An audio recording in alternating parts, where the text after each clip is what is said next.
ضلع انتظامیہ کوئٹہ کے مختلف علاقوں میں گرا فروشی پر ڈیری فارمرز کے خلاف کریک ڈاؤن کرتے ہوئے 29 ڈیری فارمرز گرفتار کر کے جیل بھجوا دیے۔ Assistant commissioner city, assistant commissioner صدر اور اسسٹنٹ کمشنر سریاب نے مختلف علاقوں میں کارروائیاں کی۔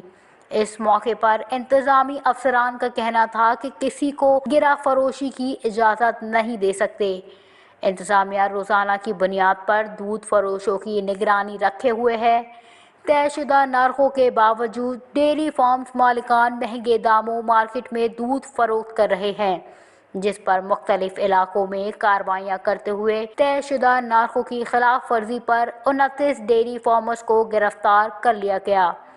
ضلع انتظامیہ کے افسران نے کہا کہ ڈیری فارمز کو سرکاری نرخ 168 روپے فی لیٹر دودھ فروخت کرنے کی مشروط اجازت دی گئی تھی، جس میں ان کی رضامندی شامل تھی، مگر اکثر ڈیری فارمرز اس کی خلاف ورزی کرتے ہوئے زائد نرخ وصول کر رہے ہیں۔ ایسے وعدہ خلاف عناصر سے کوئی رعایت نہیں برتی جائے گی۔ انتظامیہ کاروباری افراد کو پرامن و بہتر ماحول فراہم کرنے کی کوشش کر رہے ہیں، مگر کسی کو اس بات کی اجازت نہیں دی جا سکتی کہ وہ طے شدہ اور من پسند نرخوں کے باوجود انہی نرخوں کی خلاف ورزی کرے۔